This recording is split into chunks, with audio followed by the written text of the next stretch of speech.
Okay, now we're recording. Okay, so welcome Hey, everybody. ask a quick question. Yeah. Uh, Thumb up, medium, or down for those with the Shabbaton.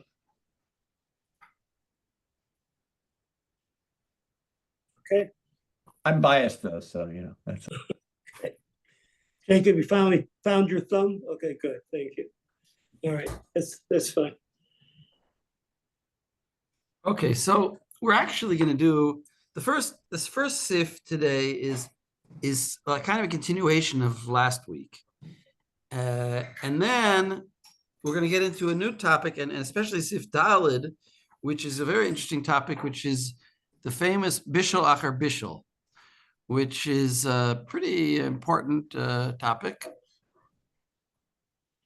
And it's interesting to see the different opinions about it and how we got there. But first, we have a little, tidying up to do, which is sif bet. Before we do sif bet, I want to read the Gemara in Chulin that it's based on. And that is in Chulin Tet Vav Amud Aleph and Amud Bet. It's on my source sheet if you have that.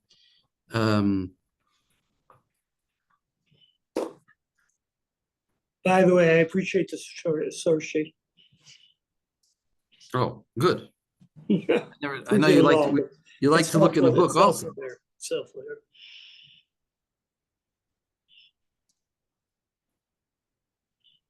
All right, so somebody want to read this Gemara here? Either way, I started it is Kishari Rebbe Meir. It's sort of in the middle of a discussion, but it's okay to start there. Anyone want to read? I can read. Yeah, okay, go ahead, Jessica. Kishari Rabbi Meir, Gan Shehaya lo chalemi ba'ad yam. All right, so what does that mean? So when Rabbi Meir permitted this, it was What did he when permit? he permits eating shechted meat that was shechted on Shabbat. Exactly. Is when this person didn't fall ill on Shabbat, but was ill from before Shabbat started. And knowing what you know now, why would that make a difference? Well, it might make a difference in terms of whether the animal is muktzah or not. Exactly right. In other words, so why? Explain why if it was sick before Shabbat, would it be muktzah or not be muktzah? If he's sick before Shabbat, then it is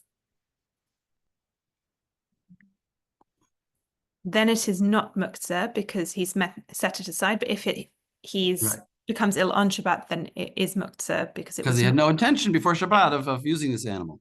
Right. Yeah. Okay. So go on. Well, if so, then for what reason did Rabbi Yehuda forbid it? In other words, it's not muktzah.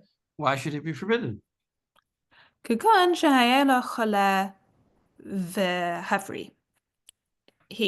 about a case where someone's ill and then becomes healthy. So when he was ill, presumably before Shabbat, and he was vivri on Shabbat. Yeah. V'hichad amarav achaba ada amarav v'amrela amar Rabbi Yitzchak ba'ada amarav hashochet l'chala b'Shabbat asur levari hamavashel l'chala b'Shabbat mutar levari. So what do we make of this thing that Rav Abba? Wait, what is that? He actually says a key. Key is a very weird word here in this case, I think. Yeah. You have any idea how would you translate V'ki ha? Well, I was kind of doing like a what about, which I think is kind of roughly what it's doing. Yeah, it's kind of saying, but if that's so, then how do you explain the following? It's a kind of a and challenge. If this, I guess you could maybe. And saying that Rav Achaba Ada says in the name of Rav, which is that one who slaughters meat for an ill person on Shabbat, it's forbidden for a healthy person to eat it, or that meat is forbidden for a healthy person. But the one who cooks meat for an ill person on Shabbat, the cooked meat is permitted for a healthy person. My tama, why this distinction?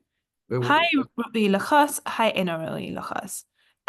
This one is fit to chew. This one is not fit to chew. So which one's fit to chew? The Mevashel one, I think. Right. And what about the slaughtering? Not fit to chew. Not fit to chew. Right. Slaughtering is not fit to chew because it's like chaser shchita. Right? Or presumably it's chaser shchita. It doesn't have yet a shchita. So wait a second. So Meaning it was cooking fit is to more chew lenient, before. right? Cooking is more lenient because you didn't really do much when you cooked it. It was edible before, it's edible after. Well, you didn't really do any change. But shchita is more strict. Because there it was like forbidden until you did shchita. So you can't benefit. So that's really more of a bigger benefit. So that's what you can't do. Go ahead. Amarav Papa, Pamim Shashachit Mutar Kigon Shahayala Cholami Ba'adyam.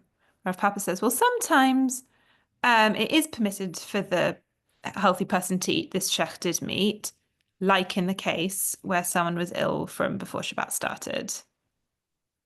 Mevashel asur kagon shekatzitz ladlat.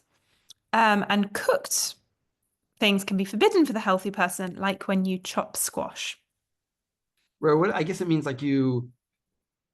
What does it mean? You mean katzetzlo the squash from mechubar lakarka, I suppose. From right. So it's like shchita almost.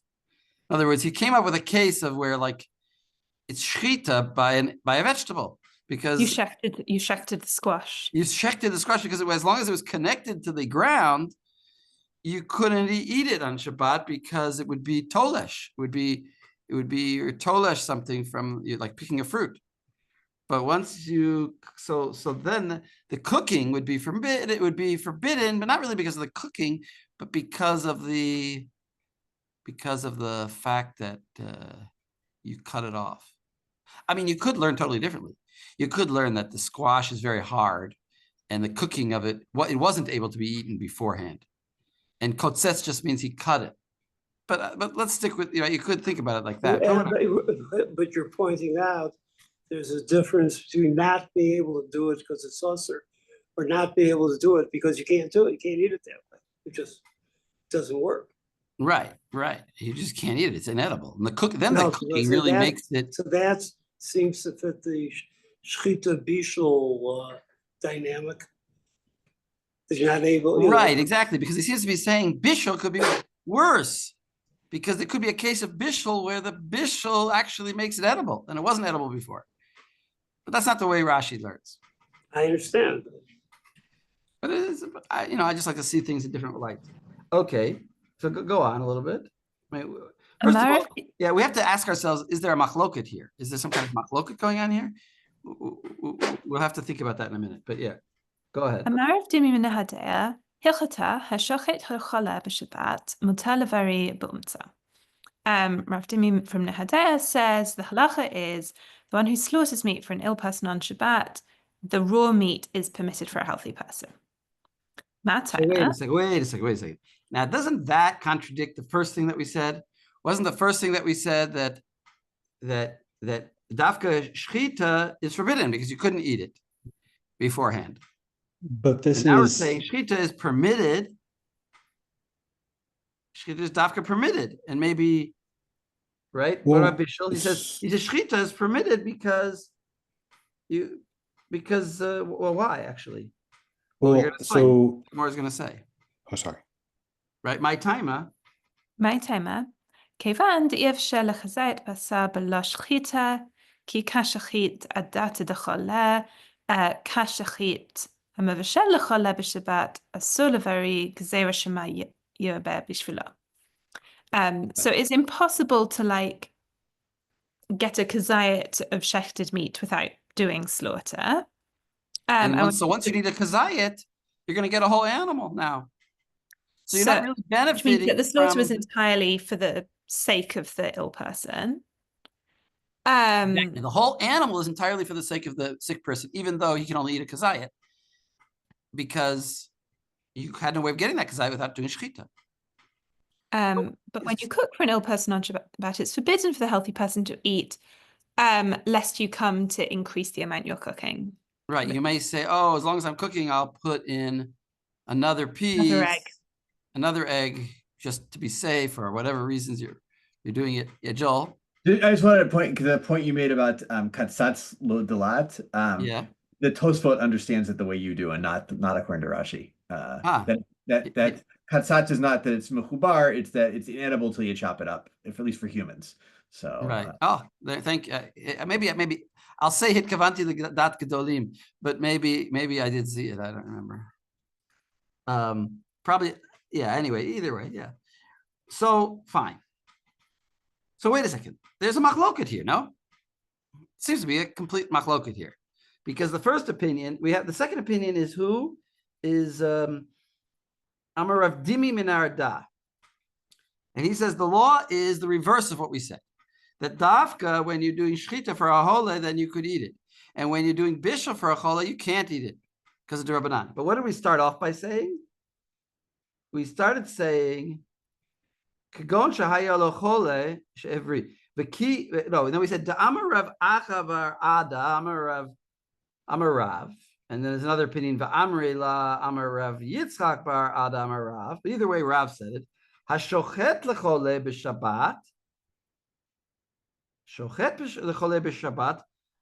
So that shchita is asur lebari, but a mevashel lechole b'Shabbat mutter lebari.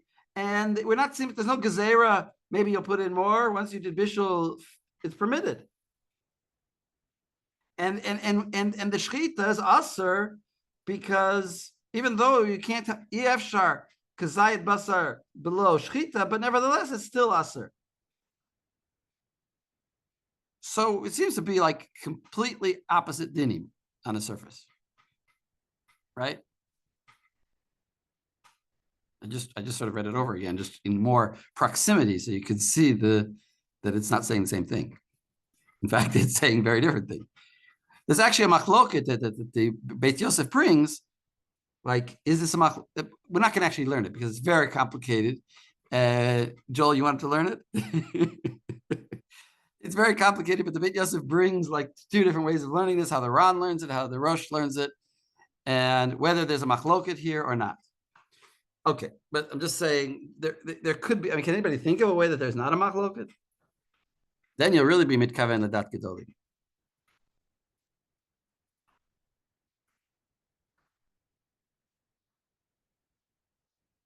I mean, what about if we throw in the factor that it's like he's chole me'od yom and he's chole and he's not chole me'od yom? Like, does that matter? I don't know. Anyway, it's a bit complicated. All right, let's go to. That's the basic thing that we need to see about shchita, and it seems like it says hilchata. You know. By the way, we discussed this before. When it says hilchata, we said that sometimes that's the gaonim who put that in. But I want to put in a proviso that here it's not, because here it's a named hilchata. It says, right, Amar Rav Dimi Minar Da hilchata. I think when it says hilchata just stam, then maybe you can say the gaonim put it in. But here, it's obviously Rav Dimi. So, you know what? Let's look at the tour, and we'll see. I suggest you have a tour in front of you, because especially since I didn't give you it on the source sheet. Today we're actually going to be pretty much off the source sheet. I gave you the source sheet just kind of as a bunch of background material for each seif, but really it's all brought. I think the main things that I want to see are going to be in the Beit Yosef. And I think that's good. I think sometimes it's good to do, I mean, really, you should always do the Beit Yosef. Sometimes it's good to do the Beit Yosef together. And sometimes it's good to just learn the Gemaras. So here we are in Bet. Oh, wait, I got to get the right Siman. Yeah, Bet. So I'll read a little bit. Everyone's with me? Thumbs up here? Yeah, okay. Hashochet lechole b'Shabbat. That's exactly our case. Lo shna, and now look what he does. I mean, I could just say this in a simple way, that he doesn't know how to decide this argument. So he says, Lo shna. Lo shna. chala me'etmol. Oh, actually, it's different. Sorry, it's different. Lo shna chala me'etmol, lo shna chala hayom. Doesn't matter whether he got sick, whether we knew about it, or he got sick on Shabbos, and you did shchita for him. We're not worried about muksa. Right? Again, lo shna chala me'etmol, in which case it wouldn't be muksa. Lo shna chala hayom, in which case maybe it's muksa. Mutter lebari laochlo chai. You can eat it chai.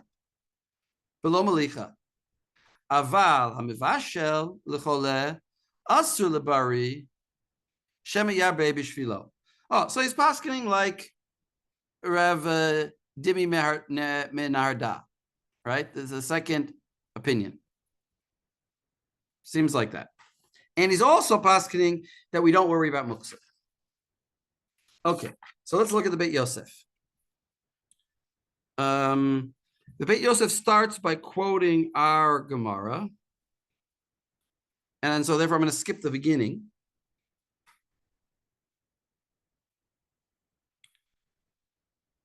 And just see where it says, just before where he says the rif. You see where it says the second section, it says Vaharif. You see that?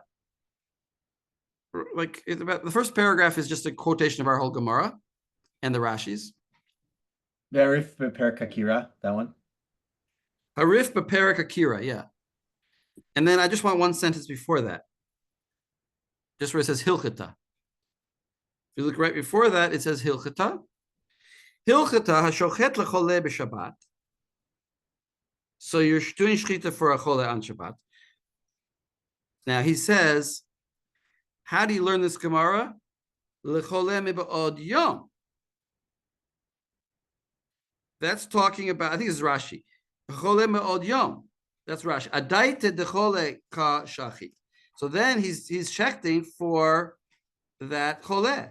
V'leika the migzah shema yarbe b'shvil bari taha mishum hachu zayit lechole boy lemishchat kula. Because for that one sick person, you're going to have to check the whole thing. So therefore, the gezerah on bishul doesn't apply to shchita. But Rashi's pointing out here that it's dafka for a chole miba'od yom, and therefore it's not like the Tur. The Tur is arguing with Rashi. He's not going like Rashi. Rashi is saying dafka by a chole miba'od yom, where it's no muksa. Then adaita the chole. Then it's not muksa because you knew it was going to be shechted. Okay.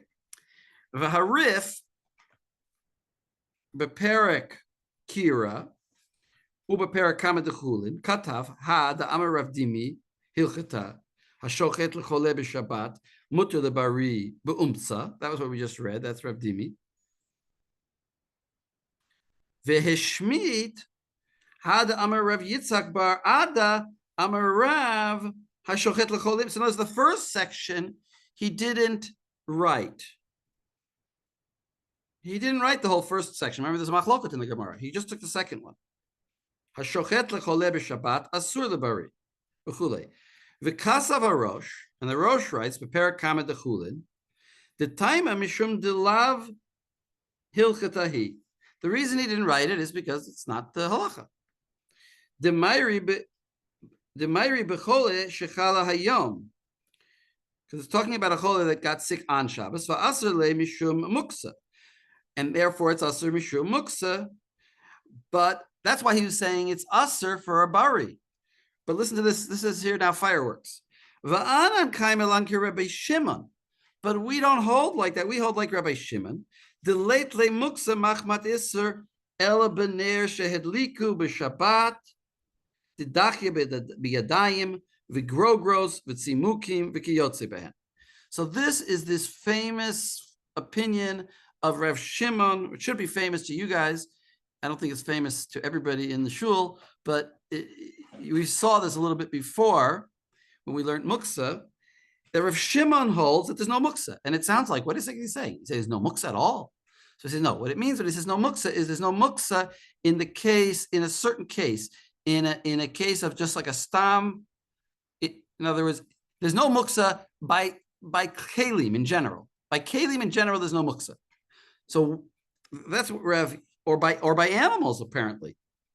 By behemoth, there's no muksa. When is there muksa by things?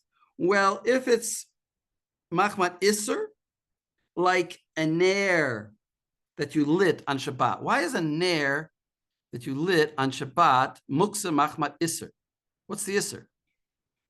A nair, think of it as a wick, like in a bowl with the oil in it, and it's burning, and you lit it before Shabbat.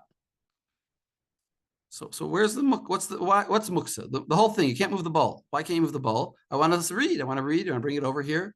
Why shouldn't I be able to move the nair? Because you yourself did an act Erev Shabbat by lighting the nair, I think. That might be the way I said it actually once, but so what? I did that was a mutter act. That was mutter. I did something I didn't. Not necessarily. I could have been planning on moving it around to read from it. Could it be that you already used it for a purpose, being Ner Shabbos? As in for the purpose of the mitzvah of lighting candles on Shabbos and nothing else? For the mitzvah, you're saying it's mukdash the mitzvah. Yeah. That would, like we say by sukkah, but then we don't say that. It's a different thing. Joel, what do you say?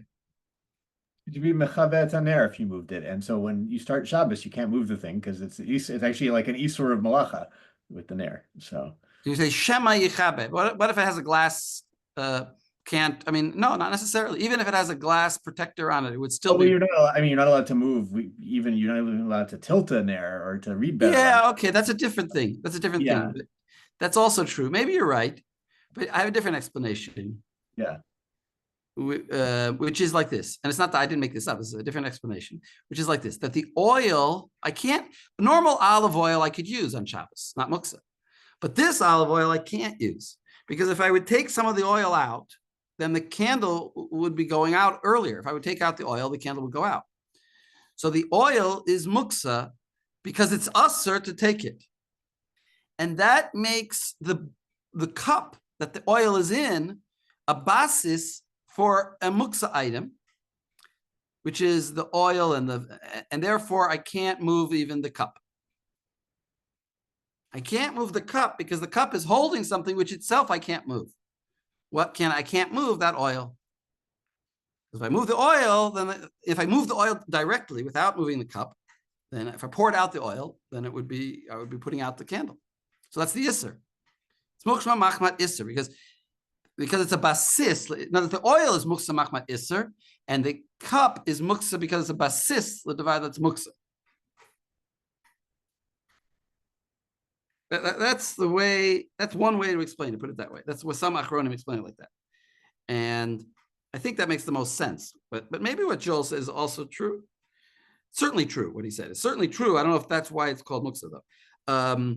Anyway, so Rav Shimon holds that that's muksa, and he holds, what's this case of grogros v'tzimukim? We actually talked about it before. Grogros v'tzimukim is that you put on the roof to dry, and therefore it's dechia b'yadayim. I sort of put it outside, and I don't want to use it. And also, not only that, there's two conditions. It's also like impossible. It's lo chazi. It's also like inedible at this point because it's like in the middle of, before it's ready, finished drying, it's kind of rotten, and so nobody wants to eat it. So it's muksa because of two reasons, and that's called muksa dechiyat yadayim, and that's what Rav Shimon agrees to. But stam, let's say I have a bottle of wine that I wasn't planning on using on Shabbos. It's not muksa, even though I wasn't planning on using it on Shabbos because I didn't do dechiyah b'yadayim. I just have, he says, but if you put it in an otsar, that's the classic case of Rav Shimon also. If you have like in a storehouse, then it is muksa because I moved it to a storehouse. That's dechiyah b'yadayim. Ori. But an unshechted cow is what we're talking about now, exactly, right? But exactly. Thanks for bringing us on track. We're talking about an unshechted cow, and it's not muksa. Yeah. Not muksa. Unshechted cow, in order to make it, usable on Shabbat, you have to do a malacha. So why is it not machmat isur? Because I didn't do dechiyah b'yadayim. I didn't say this cow I'm not going to do something with. I didn't push this cow over into a place and say this cow is off limits. It's in the realm of my kingdom. The nair I did. It's not similar to the nair. the Nair had Dechia? Or if Joel's answering me? Well, I mean, I can't check it, you're right, but it's No, not but, muksa. no, I but can move it.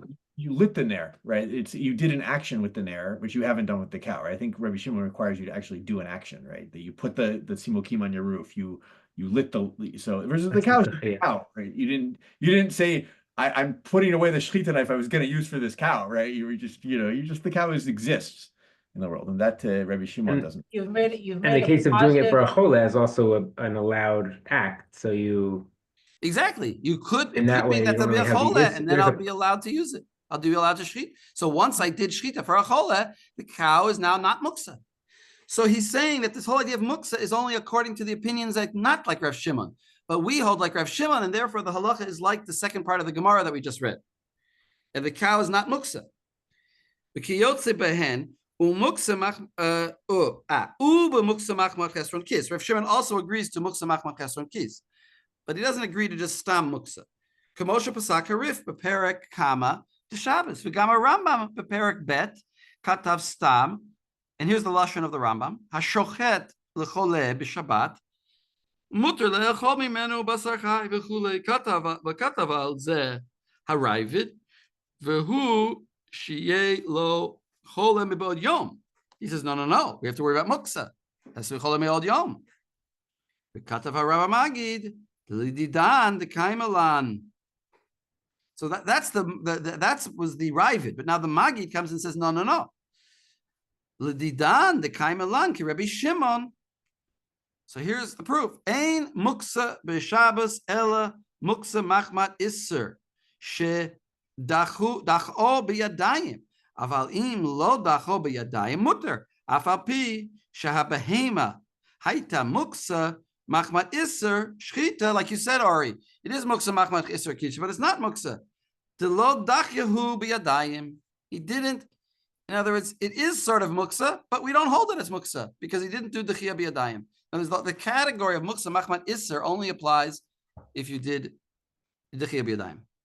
Okay, so that's the explanation for why the Rif and the Rambam do paskin the way they do, that you can eat the meat. But it's not muksa. And it doesn't, and not like Rashi, doesn't matter if you knew about it beforehand. If you knew that there was a cholet. Aval haran katav hashochet lechole b'Shabbos muter lebari be'umtza mihu davka b'chole shechala be'od yom. But he holds like Rashi. Has to be that it was chole be'od yom, otherwise it's muksa. Aval chala b'Shabbos aser the bari mishum the ahu midi de shachi b'Shabbat have le muksa mi'erev Shabbos v'hachi muchach b'hai shmaita b'perak kama de chulin. And that's what the whole Gemara in Chulin seems to say, that it would be muksa. V'harif satam advarim v'lo piresh kol tzorko ad kanashon. And he says the Rif really meant what I'm saying. He just didn't explain it clearly. That's what he means like that. He's satam devaro. In other words, he didn't fully explicate the whole thing, but really he agrees with me. So that's the Ran. And now I want to skip. Because, I want to skip to V'yesh L'Dakdek. You see that? The next little piece there. You got it, Ori? Max? Okay. So he says, V'yesh L'Dakdek b'divrei Haran, hech lo hirgish b'masha kasav harosh. So now the Beis Yosef is saying, why doesn't the Ran agree with the Rosh, with this whole explanation of the Rif? V'harava Magid, and the Magid that we just quoted. V'kevan de kaimelan kerebi Shimon deleis le muksa ela be'ner shedliku bo. And I want to change that bet to a lamed. Oto Shabbat. That's just my change, but because you didn't obviously light it on Shabbat, you lit it for the Shabbat. I think actually that the bet maybe means lamed sometimes. I mean, it doesn't mean lamed, but it means for. Shedliku oto Shabbat. You lit it for that Shabbat. Inami gros utzimukim kedamrina beperakira. Uperish Rashi gro utzimukim de ikatarti. So there's two things about these raisins and figs. The dachinhu biyadayim is one. V'lo chazu, and they're not edible in their current state. You need both of those conditions. V'kevan dahai behema lo Dachyahu biyadayim. Hekikamar de is be'mishum muksa. How could anybody in their right mind say that it's muksa? He doesn't understand the Ran. Yesh lomar de midamela lemechubar, and it's possible to say that he equates it with mechubar.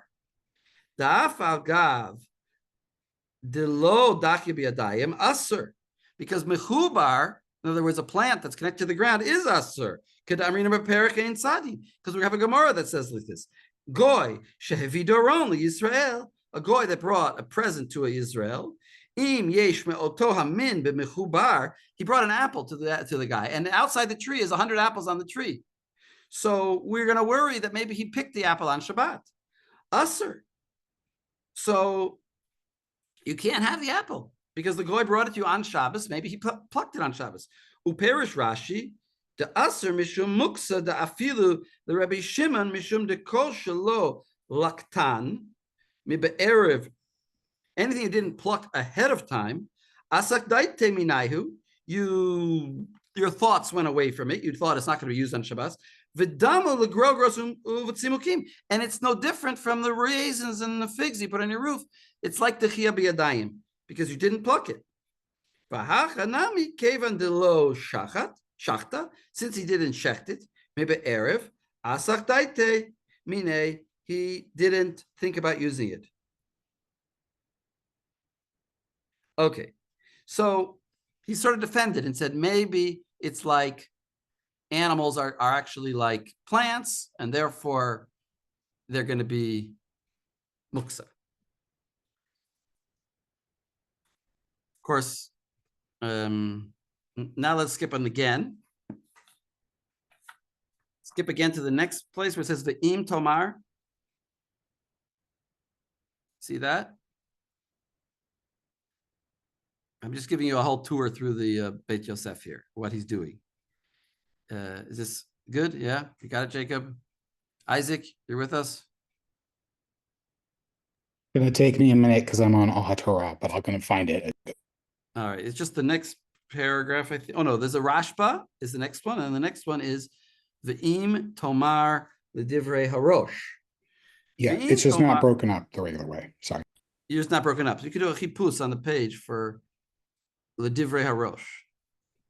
Okay. But you may have a lot of those. Maybe better. L'divrei Harosh v'harav magid. Anyway, Ve'im Tomar L'divrei Harosh v'harav magid. So they're the ones who said that the what did the Rav Magid say? He said, like we said, that Rav Shimon says shchita, that you should be able to eat it. He's defending the Magid, is defending the Rambam. You could eat this meat. Ve'im tomar l'divrei harosh v'Rav Magid v'Raboshel Rashba. We didn't see that, but he quoted his Rebbe, the Raboshel Rashba. Ma'ishna behema mechubar. So he says, now that we've said that behema and mechubar are the same thing, why did we say they're not the same thing? In other words, we have to go back and explain now, according to the Rif and the Rambam, that they Doron are case. the same thing, and they're what? Sorry, we have to explain the Doron case according to the Rosh. Right, we have to explain the Doron case exactly. So again, V'im Tomar L'divrei Harosh v'Harav v'Magid v'Raboshel Rashba Ma'ishna behema mechubar, because behema is going to be permitted and mechubar is not. Ki hechi de begoy, if a Gentile she'evi doron amrinan de midahave lelaktam miba'od yom, since he should have plucked them before or picked them before Shabbat, v'lo laktam, and he didn't pluck them. Asach daite minayu, he didn't think about them. Does the homeowner didn't pluck his apples, and therefore when the goy brings in one of the apples, it's muksa because he didn't pluck it, because the Jew didn't pluck it, so therefore he's a sach daite and it's still muksa. V'have le muksa. V'kinami have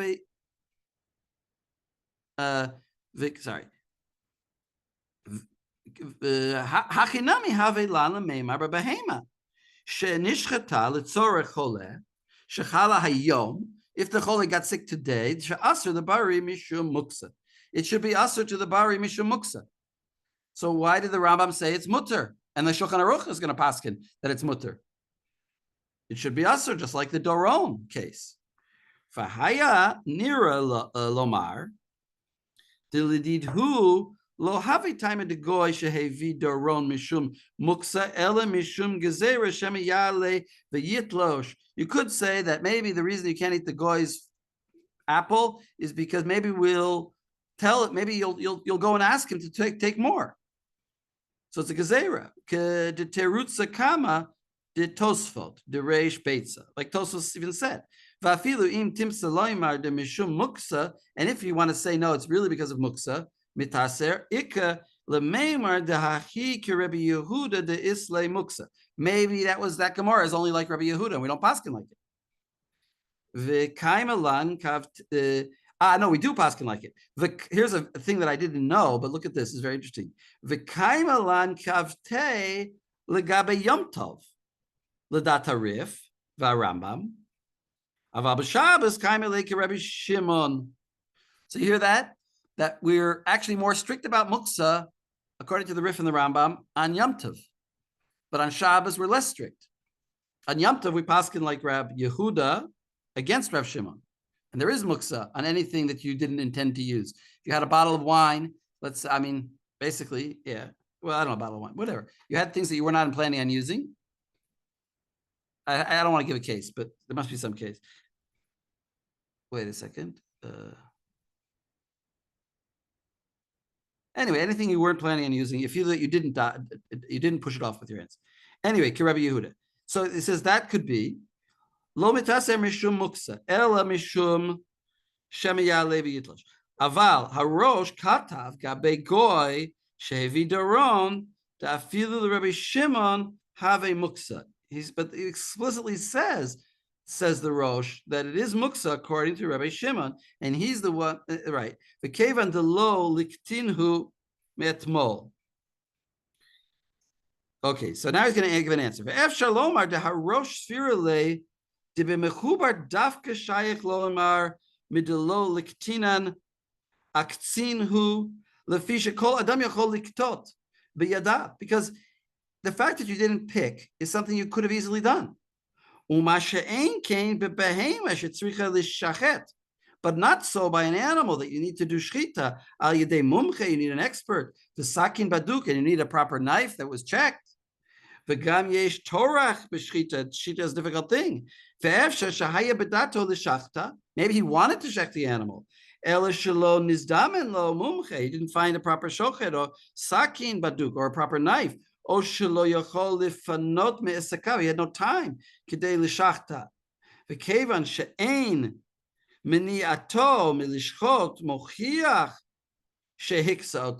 fact that he didn't shecht it doesn't prove one way or the other that he didn't want to use it, because it's a difficult thing to do to shecht.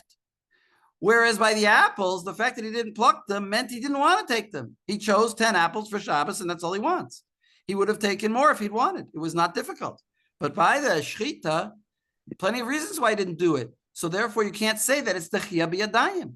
There's avoiding, avoiding, when, I don't know, I can say a mush, I'll say a mush. The belladonna, the sweet six, I don't know, in Gone with the Wind, she comes out when she's 16 and she comes and she's presented to the crowd, and the woman passes through, looks this man and this man and this man, and finally she comes to the 12th man and she says, I'll dance with you. So the other ones that she didn't pick, she could have easily picked them. So she did dechiyah b'yadayim. She pushed them off. But when it's a difficult task, the fact that you didn't do it doesn't mean anything. Doesn't mean it's muksa. Lo amrinan be midelo shachta aktsa. Just because he didn't shecht it, it becomes muksa. Rabbi Danzig, I have to interrupt. Yeah. This is the first shir I've ever heard the halachic proof is brought from mixed dancing. So just wanted to give you a yeshkayach. It's a chiddush. I like to bring colorful I understand. because then you can remember it. Yeah. But this is very, I mean, this is a big Kiddush that the Beit Yosef is saying here. This is the main point I wanted to get to, actually, which is this idea that when is it Techiyah B'Yadayim, according to Rev Shimon? When it was easy for you to do and you didn't do it. But if it was difficult for you to do and you didn't do it, then the fact that you didn't do it is because it was difficult, not because you didn't want to do it. And therefore, so now we're defining what the Techiyah B'Yadayim, we're defining what the Techiyah B'Yadayim is. Not only is it physically moving the figs onto the roof with your hands, but it's also anything that you could have easily done and yet you didn't do. But things that are hard to do, not so. Yeah, Ori. It seems to me like it's formally similar to Rav Dimi in the Gemara, because when we were reading the Gemara, I felt like it seemed like you were reading it and it wasn't about muktzah, but this seems very similar. Rav Dimi was basically saying, when it comes to a cow, there's this threshold that you have to cross, and that's essentially what's making it mutter according to him. I know it's sort of a different thing, but like very similarly, this threshold of like you can't just simply. It speaks to the difficulty of doing it before Shabbat in the same way. So because of that threshold, that's what essentially allows you to do it on Shabbos. Was that Gemara about muktzah or not? Because I thought it sort of was. It was really just about bishul and chola, and I don't know if it was muktzah was the way Rashi put muktzah into it. Right, I thought that was sort of the way he was reading the pshat of the Gemara, though. The reason it mattered if the person was for some reason, Rav Shabbos. Dimi doesn't hold that there's muktzah here, and now we're getting a rationale that even if he holds like Rav Shimon, he could hold there's no. That even if he holds like Rav Shimon, he would say that this is not muktzah because. And the Doron case is because of this reason, because shchita is a difficult act. Right, I'm saying in both cases, a line is drawn between plants and animals. Similarly, because of the assumption about what is really easy or not easy to do, what is really available to you on Shabbat. And if you didn't cut the gourd before Shabbos, right? You see, to me, it's a direct parallel to where he ends up here. It's sort of expressed differently, though. Okay, I'd like to hear. That's very good. Thank you. Let me just read a little bit more in this Beit Yosef here. Va'od yesh lomar desfira le the halacha kemanda amar beperak kira ubeperak ein sadin. Cholak Rav Shimon af bebalei chayim shemetu shemuter l'taltalam. An animal that died, it's mutter to move it. Al malav muksaninhu ve'im ken kishenishchata b'Shabbat. If it died, it's not muksa, and if it's shechted on Shabbat, ve'heter l'choleh afilu shechala hayom sharu. It could be mutter. Tzarich lomar lefi zeh dekol she'eino muksa le'inyan tiltul. Anything that you're allowed to move, eino muksa le'inyan achila. You could also eat it. So you can move animals. Animals are not muksa. This is a big question, by the way. Are animals muksa? And we're seeing here that it's not. Mihu lo mashma hachi mimash katav harosh perak ein sadin gabe ein muksa lechetzi Shabbos. Okay, different point. All right, so we got this major idea about. First of all, we learned two things here. We learned this that first of all that we pass like Rav Shimon, if we didn't remember that, and we learned that it's not muksa, and that actually explains the Shulchan Aruch or the Tur, which is pretty identical. Ashochet lechole b'Shabbat lo shna chala me'etmol lo shna chala hayom muter lebari lo chai below malicha. Okay.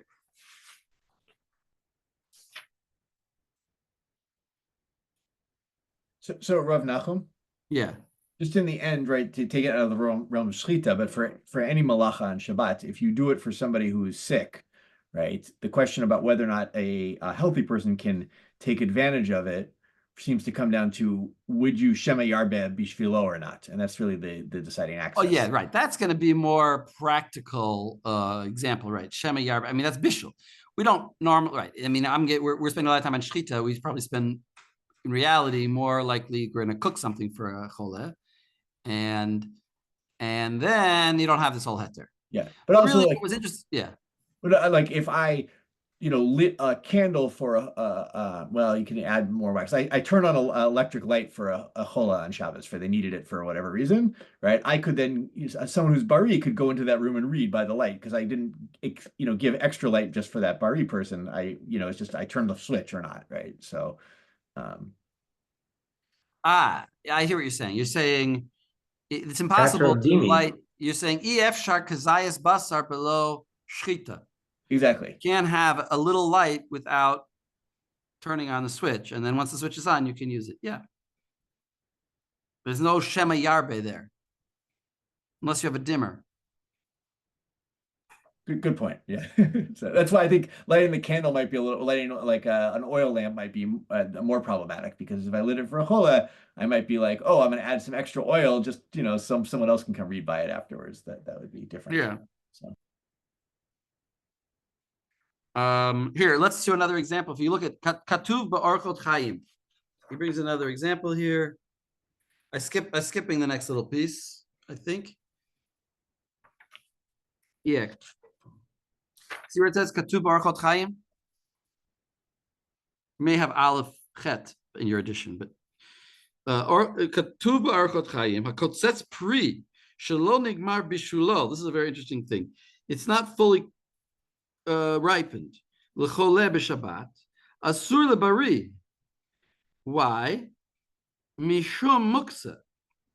Why? Afilu chalab miba'od yom. Even if it's from ba'od yom, you can't have this pri. Why?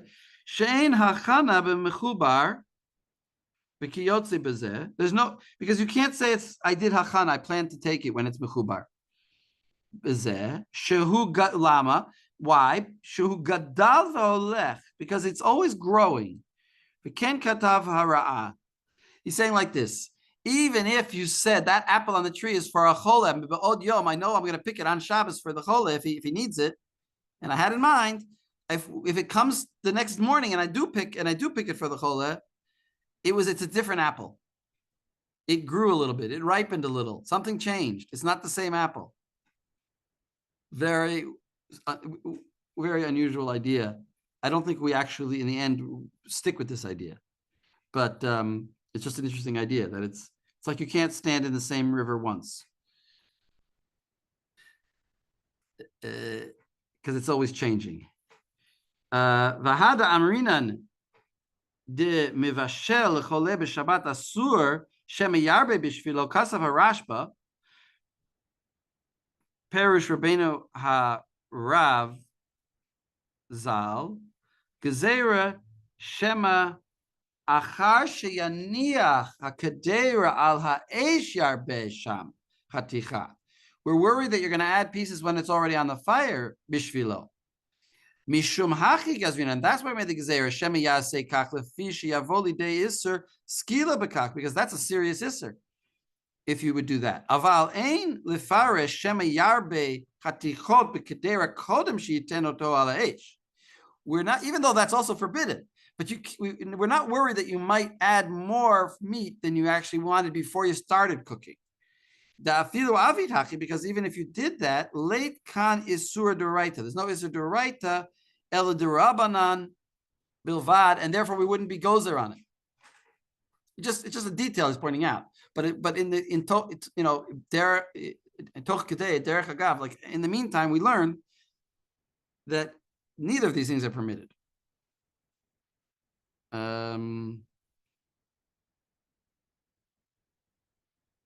Here, and there's one other thing that's very relevant. Look where it says Kasaf HaIgur. I skip another little piece here. You see where it says Kasaf HaIgur? That's the assistant of the Dr. Frankenstein. I think it's pronounced Igor. It's Igor. In Young Frankenstein it is. Okay, the Katav HaIgur B'Shem Shuvat HaRashba. Okay, he's quoting the Rashba or or he says he's quoting the Rashba. Shahamevashel b'Shabbat l'chol sheyesh bo sakana. So you're allowed. Obviously, we're always talking about yesh bo sakana. You can't cook for a chol that ain't bo sakana. Asur. Now, what about this? Asur l'chol she'ain bo sakana. Wait a second. Maybe this gezerah de rabbanan. Why can't you have it yourself? Gezerah de rabbanan, right? It's only rabbinically that a healthy person couldn't have it because shema yarbe. So wait a second. A rabbanan you're usually allowed to do for a chole she'ein bo sakana. So why don't we say that here? He says that's his question. He's asking, can you do it? He says he says Shabbat l'chol sheyesh bo sakana asur l'chol she'acher she'ein bo sakana kevan de'efshar al yedei goy, because we could do it by a goy. You could ask a Gentile to cook it instead of this. In other words, we're not going to, the truth is we don't let every Rabbanan be violated for a chol she'ein bo sakana. It's in fact, I don't, whatever. It's hard to know exactly which ones are. I don't know. Let's put it that way. I don't know. Va'ani matzati, so he says like this, since you could ask a goy to do it, as amir la'akum is less of an isser than the gezerah of not eating from things shema yarbe. That's what he's saying. Va'ani, you could argue on this. Va'ani matzati atshuva hahi v'katav ba d'taima mishum de'ikah lemechash telefamim lo yimtza la'asos al yedei goy ve'eved v'shivcha she'ena shel Yisrael, all different kinds of Gentiles. V'yavozeh laharbot b'shvilo. In other words, basically what he's saying is the reason why a chole can't have it from a chole sheyesh bo sakana is because we're worried that if he would permit it, then people would add another piece of meat on the fire and do an issur d'oraita. So the gezerah still applies. So if you cooked food for a chole sheyesh bo sakana, you can't eat the leftovers, even if you're a chole.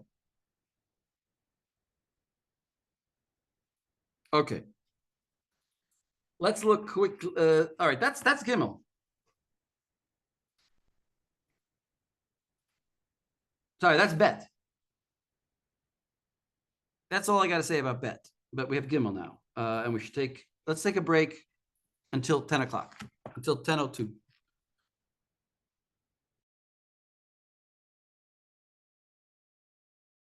Okay. All right, let's get back together. We really do actually have to look at the Shulchan Aruch on Bet, especially because it's a summary of what we just saw. He adds a little bit more than what the Torah said. So open up to Bet, and here I'll ask someone to read. Who would like to read? Here, maybe Ori, you can read. The Shulchan Aruch Hashochet b'Shabbos. I got it. Hashochet b'Shabbat l'choleh, ben shachala me'etmol, ben shachala hayom. Whether if you shochet for somebody on Shabbat, whether they were sick that day, yesterday or got sick that day, mutar habari le'achol mimenu. A healthy person can eat from it. Chai, meaning the raw meat. Aval hamevashel l'choleh asur levari. Read it with the comment there. With the parentheses? Yeah. Chai b'Shabbat. Aval hamevashel o asa sha'ar melacha l'choleh. That's like Joel's question of light turning on, maybe. Right. Any other melacha that you do on Shabbat for a choleh, asur b'Shabbat levari o lacholeh she'en bo sakana. Oh, that's what we just saw. That's what we just saw in the Bet Yosef. Right. It's asur Whether for a healthy levari. person or a choleh, it doesn't have sakana anymore. Even though a chole that she'en bo sakana, you'd say, well, what's the problem? It's a Rabbanan. Maybe we say, we're still worried shema yarbe. Shema yarbe bishvilo, and that would be an issur d'oraita. I read on. Haga v'afilu bishel al yedei eno Yehudi asur v'Shabbat. Even if it was cooked by a non-Jew, would not be allowed on Shabbat. For who? the non for him For who? for For the who would it be? For a non-chole. chole? For a chole? Shebo sakana? No. Vafilu bishel al yedei goy asur b'shabbat lebari. You have to say the bari. Oh, I didn't get there yet. It doesn't say. I'm just telling you. Oh, it doesn't say. It doesn't say, but Right. It it means has to for be the for a original bari. person in our case. Because if he's a chole shein b'sakana, that was exactly the advice we were given, is to have a goy cook for him. So why would you not allow it? It's obviously for a bari, if it would be. Vafilu bishel yedei goy asur b'shabbos in general. It's asur for a bari. Or a bari, I should say. Ve'im. And if you cut fruit that were connected to the ground for Chola and Shabbos, afidu haya chole mibod yom, even if he was sick the day before, asur lebari b'Shabbat, it's not allowed for the healthy person. Mishum shegadal b'halach b'Shabbat v'yesh bo mishum muktzeh, because you let it stay and grow and over Shabbat, and it's muktzeh. No, that's what we saw. We saw that opinion. Yeah. I already forgot who it was, but we saw it just now. Orchot Chaim. Orchot Chaim, yeah. So thank you. It was the Orchot Chaim. It gadava holech. The fruit is always growing. By the way, I don't know if this is really true, because I mean, at a certain point, it stopped growing. I mean, I don't know. But mishum shegadava holech b'Shabbat v'yesh bo mishum muksa. Now look at Chet in the Magen Avram. He says like this: Umayri b'pri shelo nigmar b'shulo. Like I said, we were talking about a fruit that didn't yet ripen. Aval b'nigmar b'shulo. But give me a break. If it's finished, it's ready. Lo amrinan shegadava holech. Deem lokain. Because if we wouldn't say that, lama itztaret prepare kama the beitza le'asor mechur mishum shema yale v'yitlosh. Why do we have this whole Gemara that says you couldn't take it because maybe you'll from a goy, maybe you'll go. Mishum muks, mishum muks, whatever. I don't have to get into it. But anyway, he just says all that.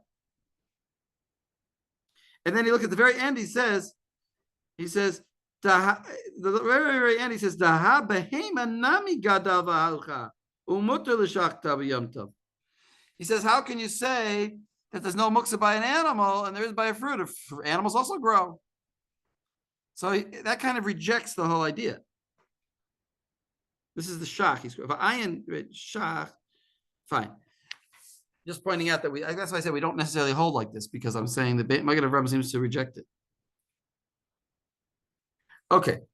But we saw in the Beit Yosef that it should anyways be that there's a different status for fruit on a tree because of Dechia B'Yadayim, that it's so easy to come and take it that it should anyways be essentially considered muktzah. You don't need the halach v'gadal, do we? You're right. A very astute point. Except that we didn't say it. We didn't give that reason. It seems like that whole chilul, that as much as beautiful as it was, as nice as it was, it doesn't seem like we're bringing it in. Joel, what do you say? No, but this is when he's cholem b'od yom, right? So there was no dechia b'yadayim. Thank you. Thank you for answering for. Yeah, that's good. Yeah, I'm always. That was only. Wait a second. It's cholem b'od yom, so there's no muksa. Right. If it would be cholem b'od to yom, then obviously it would be muksa, right? Yeah. Because no, it wouldn't be muksa. Wait, I don't understand. In this case, it's not right. All the cases. Why are you saying that, Joel? Because if it's a behema, we just got through saying that the behema would be. Yeah, but this case in particular, we're talking about imhu, right? Afilu hayachol od yom asur lebari b'shal. Oh, he says even if he's even if he's cholemi b'od yom, where it wouldn't be muksa because he's sick on Friday. You're like thinking about, I might have to cut an apple for him, right? Nonetheless, right. Because it keeps growing on Shabbat, I'm benefiting. And then if you say by a fruit, we would say it is muksa because of dechia b'yadayim, but this was cholemi od yom. Exactly. So it's no longer. Still, why didn't he pick it? It's great. Well, then you get into maybe you're like, I don't know if Od Yom matters because it seems could have picked it. The fact that he didn't pick it meant he didn't want to pick it. Yeah. Well, no, I mean, or you could say he didn't pick it because, he's like, I don't know, maybe the guy will recover. I don't need to go pick everything yet. It's Okay. Yeah.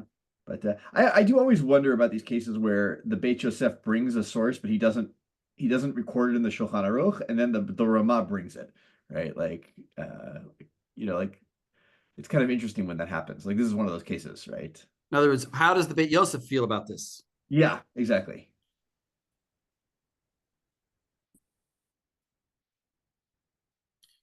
Yeah, it's a good question. Because the Beit Yosef does write that he expects everybody to not just read the Shulchan Aruch, but to read the Beit Yosef. It's a good question. All right, let's go on. And this is, we're in Gimel.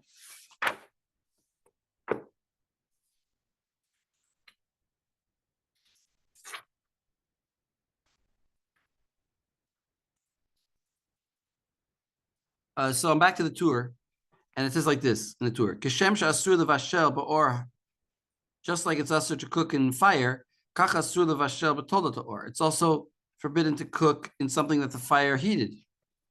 Could go only 10 beitzah, beitzad kedera, vishvir shetitzleh.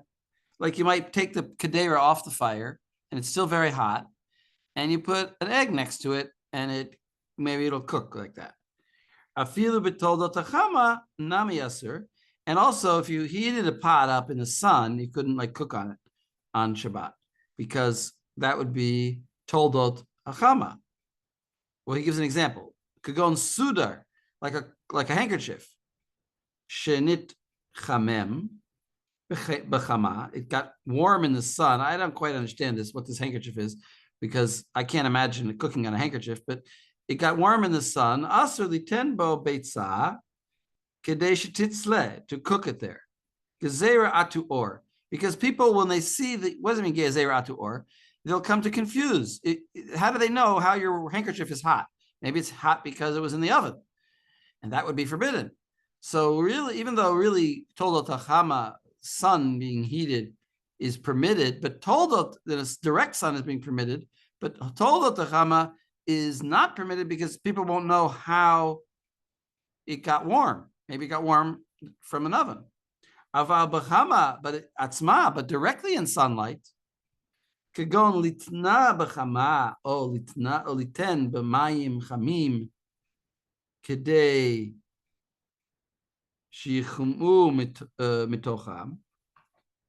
But in a direct sun, for example, to put it in the sunshine, or to put it in water,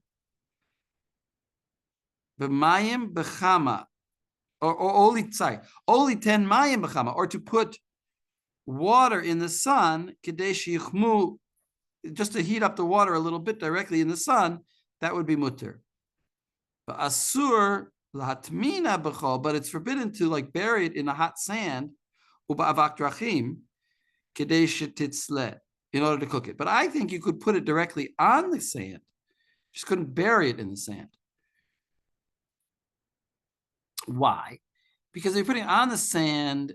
I mean, it's also benefiting from the hot sand underneath it, but it's also benefiting directly from the sun. It doesn't necessarily look like, and as people won't come to confuse. If you bury it in the sand, you're burying it in sand that was heated up in an oven. How do they know how the sand got heated up? But if you put it directly in front of the sun and it just happens to be on hot sand, I think that would be permitted. Now, I put in the second sheet that I sent out, there's some sources about Dud Shemesh, which is relevant if you live in Israel. And he basically, I didn't want to, sometimes I think in the years past I brought the tshuvas, but this time I just brought a summary. He just says there's some that say it's permitted, some that say it's forbidden. It depends on the technology. And he says, since it's D'Rabbanan, this whole thing, because it's told that the Chama is only also D'Rabbanan, we can be lenient.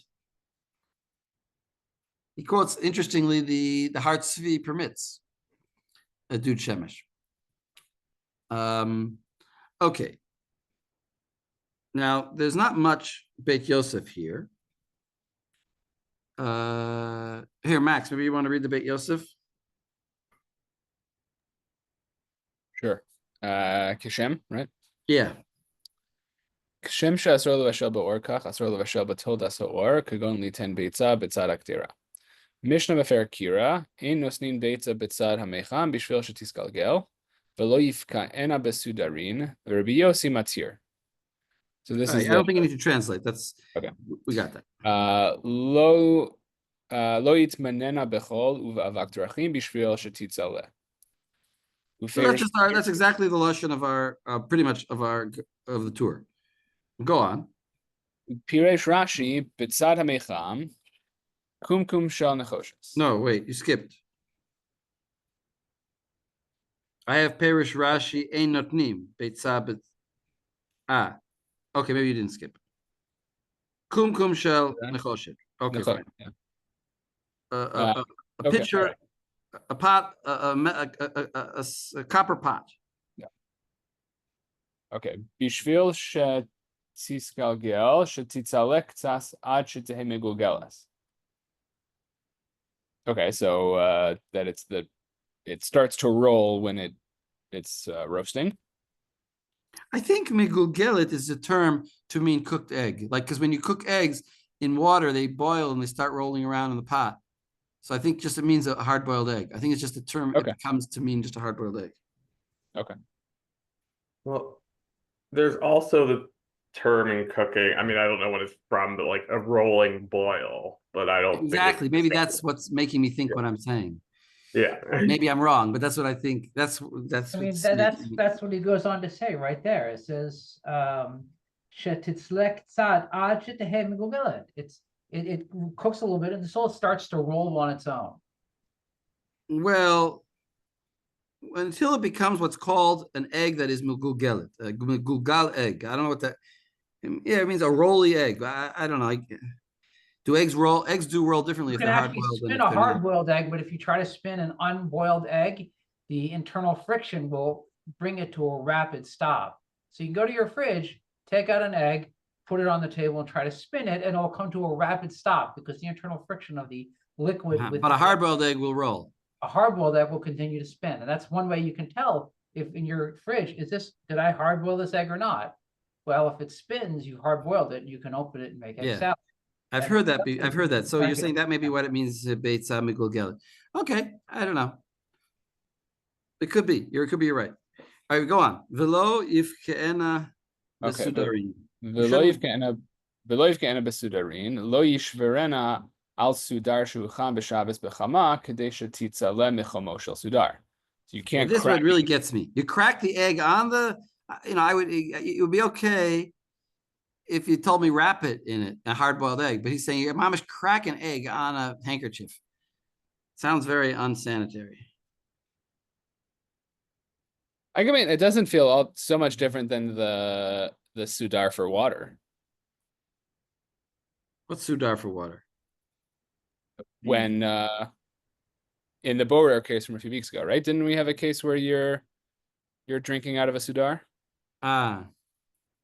Was it the Rosh's tshuva about pouring like directly into your mouth through a sudar? Yes. I don't know. An egg on cloth seems to be very sticky to me. Okay. But fine.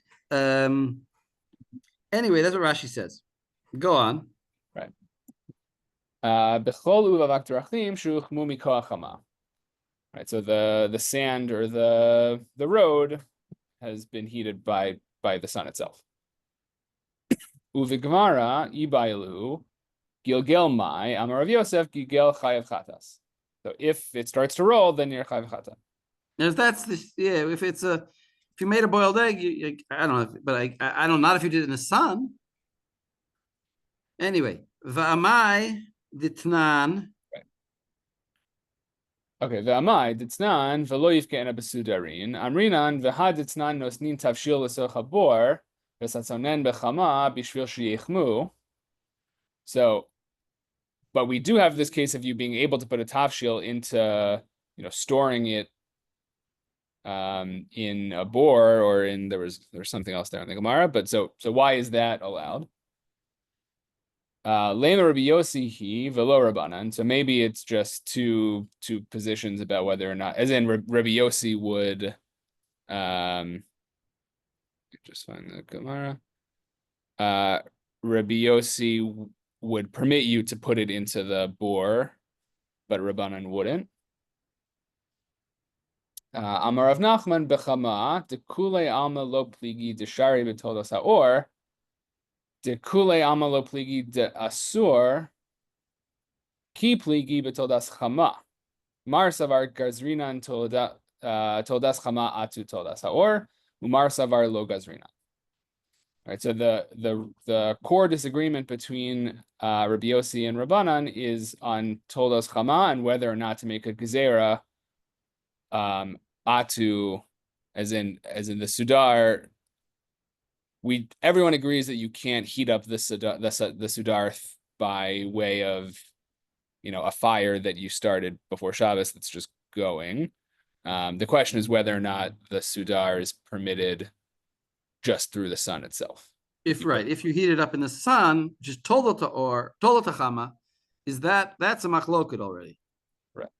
But tolot or is everyone agrees is aser. Right.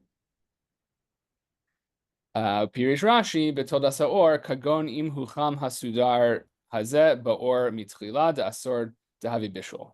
Right, that if you heated the sudar over a fire, that's bishul, and that's definitely no good. Everyone agrees that you can't do that. Todos chama shucham hasudar bechama, but the todos chama is just putting the sudar outside on a sunny day. Upasak harif ketanakama v'chein das harambam bepertet. Now, Rav Moshe has an interesting tshuva, which I'll just mention in one sentence. I don't remember exactly why it's relevant, but he says that by a microwave, it's tolota, not tolota, or it's tolota chama, or it's chama. Sorry, it's chama. It's actually chama directly. I think he says. Actually, I haven't looked at this tshuva in a long time, so but I think that's his basic point: is that anything that's not toldota or anything that's not toldota or anything that's not from fire is by definition chama, and it doesn't have to be directly the sun. Joel, you want to correct me?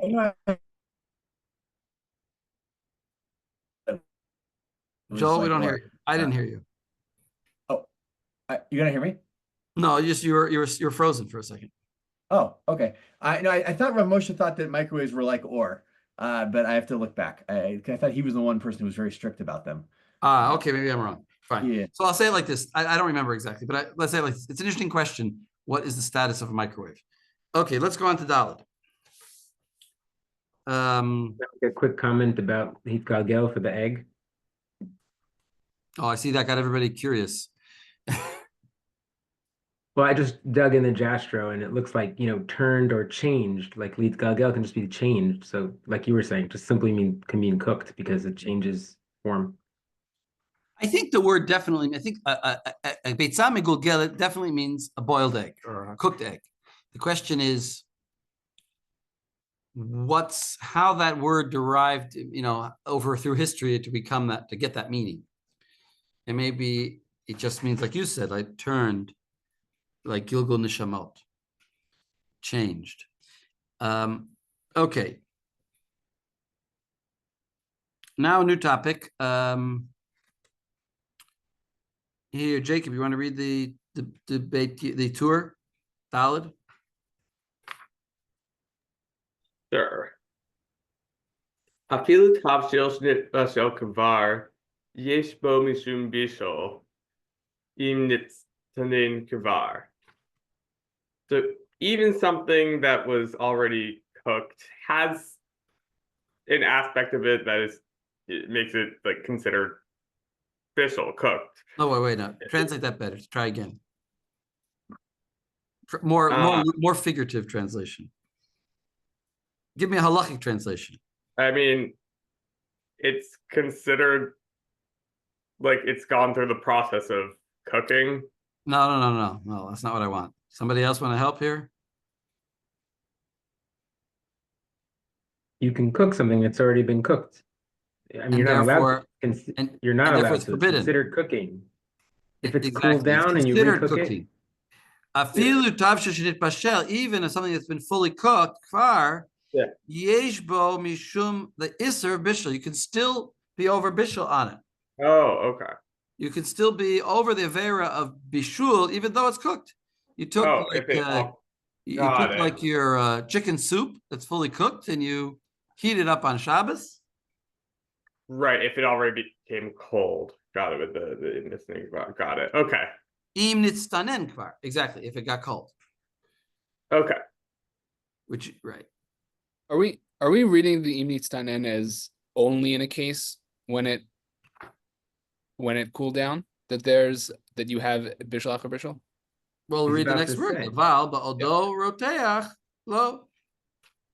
But when it's still warm, and roteach here is yad soledet bo. As long as it's still warm, let's say yad soledet bo. The Rama I think is more makil, but for now, but I think some of the poskim here say yad soledet bo. Then it's not. The question is, are we talking about dry or wet? That's the big question. We don't know yet. Yeah. He's going to explain. That's why I wrote this table in the thing that I sent out. I wrote a table, and then I changed the table a little bit today, and I worked on it a little bit. I really left it for you guys to try to fill in the table yourselves. It's not easy. It's not easy to fill in the table, but I tried. I did my best. Anyway, so let's say we're talking. I give an example of chicken soup to keep things simple, because chicken soup that's liquid, and therefore that's really what we're talking about. So again, I'll read it again. Afilu tavshil. Tavshil. What does tavshil mean? What is a tavshil? Tavshil is not a roasted chicken. What is tavshil? Any kind of cooked meal, right? Yeah, but cooked in what sense? A roast chicken is cooked, but it's not a tavshil.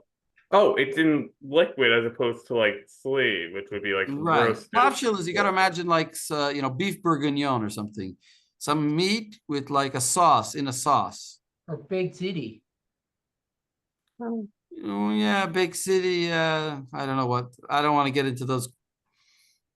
What do you call it? What is that called? Non-Newtonian. Solid, liquid, and gaseous. But then there's plasma. I don't want to talk about plasmas. And colloids, non-Newtonian. Yeah, big ziti might be a plasma. I don't know what, but let's say chicken soup is very clear. I've never seen a big ziti with liquid sauce in it, just to be clear. After it's cooked, it's Whatever. I don't know. I don't want. It gets pretty hard. We're going to talk about Roubeau. This is a huge topic. By the way, Dolly, there's no way we're going to finish it today because this is a huge topic and it's very relevant lamaisa. So we got to do it properly. So I'm not going to rush through it. Anyway, so come back to you, Jacob. Afilu, tavshil, from the beginning. Afilu tavshil snit rashel kvar yesh bo mishum bishul im nitzdatnin kvar avado roteach lo. So even something cooked in liquid that was already cooked, you can be over on bishul if it already cooled down. But if it's still warm, no, you wouldn't be over on bishul. Exactly. Okay, go on. The im lo nitbashel kol tzarcho afilu nitbashel kamachal ben drasai shaykh bo bishul afilu ba'odo roteach. So now we have a limitation on that nice heta that we just heard.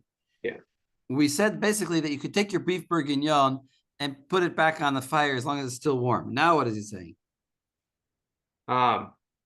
If it wasn't cooked all the way that it needed to be, even if it was cooked like the amount of machal ben drasai, which is close to being raw, I think, but I don't fully. Let's say I think my mind tells me 1/3 cooked.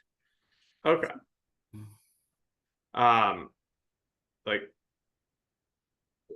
you would be over on bishul even if it's still warm. Even if it's machal ben drasai, so it's kilu edible, but it's Yeah. not fully cooked. In other words, there's a stage between raw and fully cooked that's called machal ben drasai, and let's say from that middle third, from the third till the 100%, even if it's warm, if you put it back, it'll be usher. This is why, for example, some people say that like a cholent, which is certainly a tavshil, or let's say it's a tavshil. Some cholents maybe are completely dry, but it's a tavshil. If it has chicken bones in it, some people say, the chicken bones are takes a long time to be fully cooked. In fact, what's the Gemara's case? Does anyone remember? Did anyone see the Gemara? What's the Gemara's case of something that's fully cooked? It was roasted chicken. Well, of who? What was the name? Rav Safra? Rav Safra? Rav Abba. I think it's Rav Abba. No, Joel? Tarnagolet to Rav Abba, no? I thought it was Abaye, but maybe it was Rav Abba. I think it's Rav. Oh, maybe it's Abaye. Yeah, I don't sorry, know. Rav Safra is the one who said it, but it's De Rebbe Abba. The Rabbi Abba. It's Tarnagolet the Rabbi Abba. And that case, actually, you think of that case, if you saw the Gemara, is not just a stam cooked chicken. It's a cooked chicken that was cooked for days and soaked in water until it became putrid to the point where the guy who ate it was going to throw up from it. And it was only eaten for medicinal reasons. It was very fully cooked. In other words, the case that the Gemara brings of fully cooked is not what we would call fully cooked. Now, is that the only case? I'm just saying. I'm just putting it I'm putting it out there as a observation that the case that we brought could go. It says could go trying to go at the Rebbe Abba, which is that's fully cooked. Well, that's a very high bar because that chicken was like boiled for months or not months, for days and soaked in water and to the point of being just completely mush. So that's certainly called sarko. But, is a roast chicken also? Maybe also. I don't want to, I'm just saying food for thought or food or not food for thought. Anyway, so go on. Now we're going to get another proviso, Jacob. The honey mili shesh bishol achar bishol b'tavshil. Keep reading. Shesh bo marak. Aval davar yaveshnit rashel kvar mutar shroto b'chamin b'shbat. Ditnan kol shba b'chamin milifnei hashabat. So, and these words are for a case where there's bishol achar bishol. These words that we said that there is bishul achar bishul. Oh, okay. Yeah, these are that we said that there's bishul achar bishul. It's with like something cooked in liquid that there's still broth or gravy to it. Right. But something dry that was already cooked in liquid, it's permitted to like serve it in something warm or to prepare it in something warm. The shroto is to soak it. Oh. To immerse it. Let's say to immerse it. In something warm on Shabbos. In hot water. Chamin, when you see chamin like that, it just means hot water. Yeah. As we learned in the Mishnah, anything that comes in hot water from before Shabbos. Right. There's a Mishnah that we saw. Kol Shabbat b'chamim lifnei Shabbat, shorino to b'Shabbat. You're allowed to immerse it if it was put in water before. So he's learning that Mishnah means, or that the Mishnah means that if you cooked it fully, then you can put it in hot water on Shabbat. So what would be a case of that? Like you had a chicken leg from your chicken soup that you took out, and it's dry and sitting in your refrigerator, and now you want to put it in your hot water to heat it up. That you could do because it's mevushal called sarko and it's dry. That which we said you can't heat things up is only if there's a liquid there. Now the big question is going to be why? Why are liquids different from solids? And I have a chiddush about this because it doesn't say anywhere. It didn't really say anywhere, but I haven't. It does. I believe it. I did find a place where I think it does say in our sources on the page here. But I don't know. So it's not really a chiddush, but it's an interpretive chiddush. I'm interpreting something. Is it about mitztamek ve'afelo, mitztamek ve'ralo? Yeah, it's about mitztamek ve'afelo and mitztamek ve'ralo. Well, explain that, Joel. Well, I think the idea is right that liquids, when you reheat soup, it always gets better. Right, because if you cook soup too long, it gets very strong, and you say, "Oh, I better put some water into it." In other words, it intensifies the flavor. In fact, the French people, when you make your beef bourguignon, you take the beef out and then you reduce the juice. You keep cooking it till it gets more intense and more intense. Maybe even add flour to it at a certain point. But the point is you want the juices to get more cooked.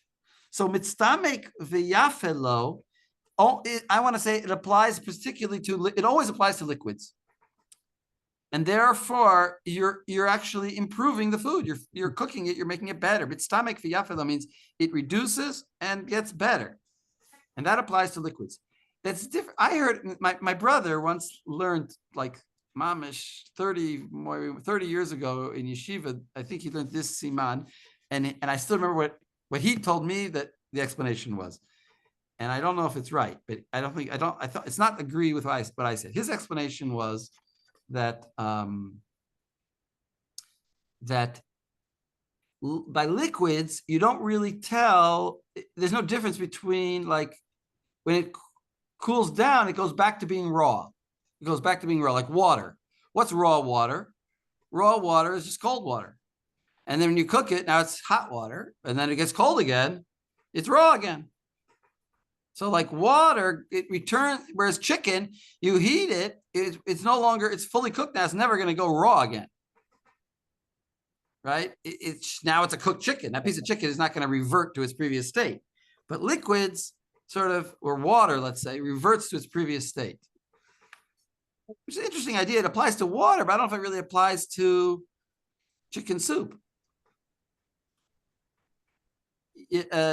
Wait, first Ori and then Joel. Well, maybe it's helpful that we remember in the Gemara the upper boundary for a liquid that can't be cooked anymore, so therefore it would be allowed, was that Tarnagolta Derbi Abba, that it's so utterly, like, it's a soup that's been maximally cooked and it's disgusting, but right, that's the example. They're saying Shorino to B'chamin B'Shabbat. That would be allowed. Okay. Because Well, you can't that's a improve top it anymore. shield. Yeah, that's our top shield, right? That's the one top shield that you can Shorino to B'chamin. Just I mean, that might make some problems with your brother's water. No, case, I don't think so. I don't think that's the case of Shorino to B'chamin if it got cold. No. The Mishnah says Kol Shabbat B'chamin Me'erev Shabbat Shorino to B'chamin B'Shabbat. And the Gemara says, what case would you be allowed to do that? Tarnagolta Derbi Abba. And that's a liquid Tarnagolta. That's talking about a chicken soup that can't be, a chicken soup that you're allowed to reheat because it can't be improved. Well, like maybe what you my were saying before, you always improve it, but that one now you you're making can't. me think my description was a bit inaccurate, but it's certainly it's actually the chicken. It's not the soup. It's the chicken itself.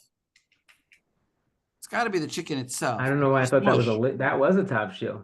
Yeah, I think that's the top shield that's completely dry. That's the way the Rosh understands it, I think, right? That's that would make sense for the Rosh. I said it turned into a mush. Maybe my explanation was too colorful, but it's certainly cooked a long time. Just to clarify, is it a clear broth, or is it as you're saying that now you're leading towards that, a mushy?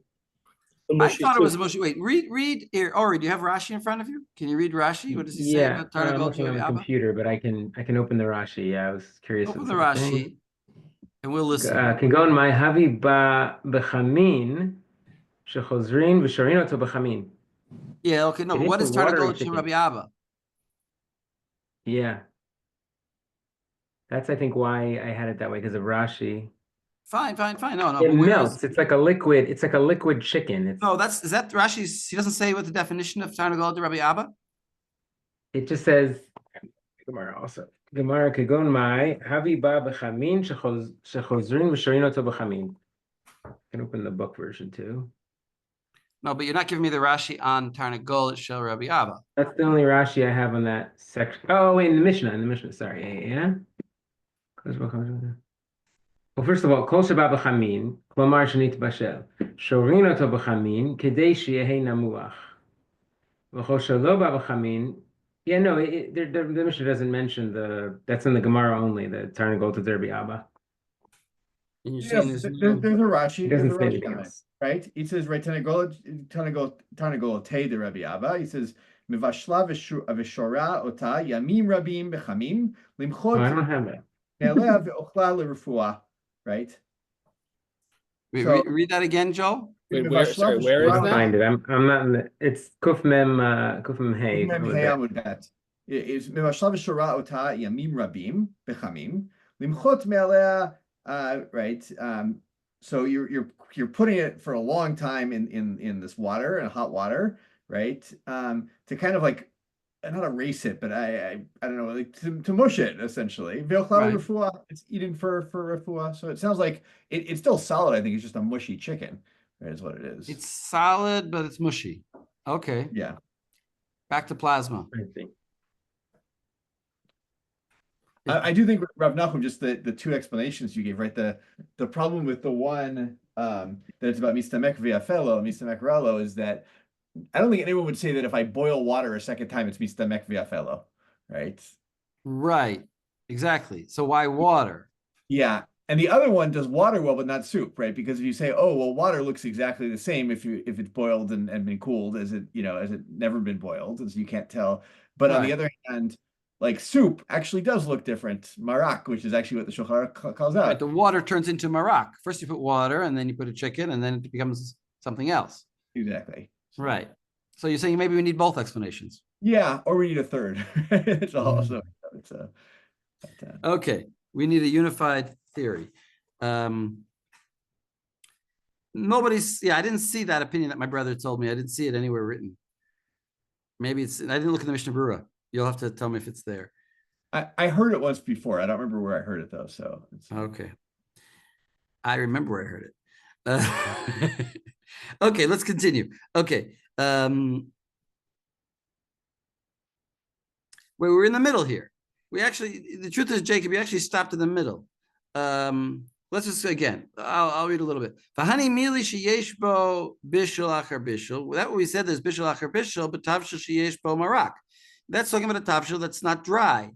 But if like you boiled all the water off and it's just now the hot potatoes and the meat, aval davar yaveh shedit bashel kvar muter lishroto b'chamin. You could dump it into hot water. Bishabat. The Tanan kol sheba b'chamin lifnei Shabbat, which we're interpreting to mean perush shenit bashel. We're interpreting that to mean that it was cooked already, like your potatoes and your meat. Shorin oto b'chamin. You can dump it in hot water. Umukila b'tarnagola to Rabbi Abba. And that we establish is talking about a case of, in other words, mukila, and we give an example of it, or we establish it regarding the tarnagola to Rabbi Abba, which is a very high case of cooking. Shinit bashel called sarka, that was fully cooked. Vahaita yevesha, and it was dry. Like Joel read to us that the Rashi says that it was cooked for many days. V'kol shelo ba b'chamin lifnei Shabbat, and anything that didn't get put in hot water before Shabbat, which logically should mean it wasn't cooked. Ein shorin oto b'chamin b'Shabbat. You don't put it into hot water on Shabbat. The chayish kimavasha, because even though it's not on the flame, this hot water is, let's say, a pot of hot water that you heat that was on the flame, but you took it off the flame. So it's a kli rishon, shelo al gabei eish, a kli rishon that's not on the fire. The chayish kimavasha is considered the chashiv kimavasha is considered bishul. Aval medichin oto b'chamin, but you could pour water onto it. You could pour hot water onto it, not put it into a pot of hot water, but pour water onto it. We'll see there's a machloket, whether that's, according to Rabbeinu Tam, that would be a kli sheni. You're pouring it from a kli sheni onto it. And according to other poskim, it would be even from the kli rishon, depending on how you consider irui from a kli rishon. Chutz mimeliach hayashan. So here is a case of something that's raw. Right, you got to say it's raw because it's raw, but you still can't do a hashra on it. You still can't pour on it. Meliach hayashan, which is some kind of, like, say, meat that was salted and kept for many weeks or months. So it's very dry, and that's a kind, people would eat it even without cooking it, just like a kind of beef jerky. Meliach hayashan. Vikolias ve'ispanin, and 2 vegetables, kolias ve'ispanin, which cook rapidly. I thought it was Whatever. some sort of What is Spanish high? fish, right? What do you say? I always thought it was a Spanish fish. Hispanim is like Spain. Oh, sorry, maybe you're right. It's maybe a fish. Yeah. Sorry, you're right. It's a fish. And ispanin, oh, you're saying it's from Who knows if España? that's right? Maybe it's not. Maybe it's, I don't know. Kolias is also a fish? I thought it was one thing. Kulias Hispanim. Oh, yeah, it says Perush. Sorry, I Yeah. kept thinking it. I got other things in my head. Perush de dag katan. So you see. So we said, except for Meliach HaYashan and these dag katanim. What does it mean, dag katan? Is it dag katan is also salted? She'ein tzrichin ela bishul ma'at, because this fish only needs, or this salted meat only needs a little bit of bishul. Hadachatan hu gemar bishulan, and the pouring of water from a kli rishon or a kli sheni is their cooking. So we got a list of 3 things: salted meat, which is raw, but it doesn't really need to be cooked at all. But it can't be eaten so salty. You got to first pour hot water on it. And these little fish, are the little fish salted or are they raw? I think they're raw. I think the idea is it's like, you eat fish just cooked, undercooked Right. fish. They're raw. They're very little fish, so they cook very fast. Now, the big question is that there's a concept called kale bishul. And kale bishul means things that are easily cooked. And what we're seeing here is that these 3 things, even though, and they're raw, you can't, in other words, we got a weird din here. We got a din that if it's raw, you could pour hot water on it in general, right? I mean, that's what it's saying. If it's raw, aval medichinoto b'chamin, you could pour hot water on it, on raw things, except for 3 exceptions. So cooking you can't do, but pouring hot water, you can take a raw potato and you want to pour hot water on it, it ain't going to do nothing. So you can do that. You take a piece of raw meat, you pour hot water on it, you could do that. Let's say you have an apple and you want to wash it very thoroughly to get the wax off or whatever. So you want to use hot water. You could do that on Shabbos because it's not one of these things. But these things you can't pour hot water on. Question is, what is tea? Is tea the same thing as a salty meat? I don't think so. Is tea the same thing as a little fish? Maybe, maybe not. Though some people say that this is called kali bishul. It doesn't say anywhere in Shas the term kali bishul. I don't even know if it's in the Rishonim. I think it's only in the Achronim. Talk about this concept called kali bishul, and they say anything that is easily cooked is going to be like these little fish, and therefore it's also going to be asur. But you could just as well create a halachic system where it's these 3 things and these 3 things only. I mean, maybe other little fish, but it doesn't have to be dafka. This is spinning. It could be another little fish, but it could be little fish and salted meat. But some achronim take this to mean kali bishul. Anything that is easily cooked, you can't pour hot water on it. And that's where we have to have this kli shlishi for tea. Ori. I just think it's worth mentioning that this is exactly the Mishnah, the 3 things are in the Mishnah, but the Mishnah also says at the end, Shahad Chatan Zohi Gmar Melachtan, because those things the pouring of hot water is the Gmar Melacha for those food items. There is a reasoning in the Mishnah. What? There is a reasoning in the Mishnah even explains why those 3 things. Well, he translates that. He reinterprets that. Look how he translates it. He translated it as to Hadachatan hu gemar bishulan. He says, he translates it as he alters it and turns it into it is the gemar bishul. That this is that the pouring of the water is enough to cook them. Okay. So that's the basic status that the Torah says. If you didn't cook it all the way, so we have this din of liquids. We have a din of 3 types of things which are easily cooked, even though they're dry. a liquid, if it cools down, you can't heat it up again. So let's start looking at the, we won't finish, but let's start looking at the Beit Yosef. Here, Joel, you didn't read anything. Yeah, you want me to start back at the beginning of Dalit? Yeah, I want to start back in the beginning of Dalit. All right. We're not going to read all of it. I have some, my job, one of my jobs is to figure out what to skip. But okay, afilu tavshil shnit bashel kvar yesh bo mishum bishol im nitznen kvar, etc. So it's something that was a tavshil, right? Some sort of a cooked dish, stir fry. I don't know that already. It has. You could still be a higher for bishul on it if it's cooled down already. But perakira ahad tanu rabanan meviadam kiton shalmayim umeniach kenegedem dera. So this is you can bring a button by mistake. So a person can bring a, let's say, a thermos or a jug of water and put it near the fire or opposite the fire. And so katav harosh tema ma'ishna hacha desharina le'asim kiton shalmayim etzom dera bishvil shetafug tzinato. Right. So the Rosh says, I'm a little confused. Why here are we allowed to put this jug of water near the fire and we're going to remove the chill from it? In other words, we're going to get it to warm up a little bit. Vilav mishum d'mashel b'Shabbat. Abishari afilu yad soledepo, right? And if not, you could even cook it on Shabbat, and it'd be permissible even to go to yad soledepo next to the menorah. What does it mean? V'im lav, right?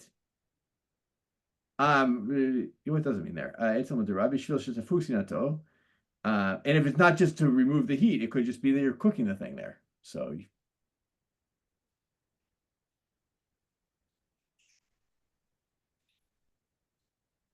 Yeah, in other words, sorry, I'll say it again. If it's not a problem to put it near the fire to remove the heat, all right, it's not a problem for Moshe Shabbat, then it would be allowed to even do Yad Soledepo at that point.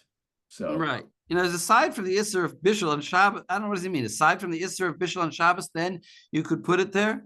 In other words, but if it were not for the fact that you would be Mashal Shabbat, you'd be allowed to completely get it to Yad Soledepo. So the reason that you're only allowed to, I think, well, obviously that's the reason why you can't do that.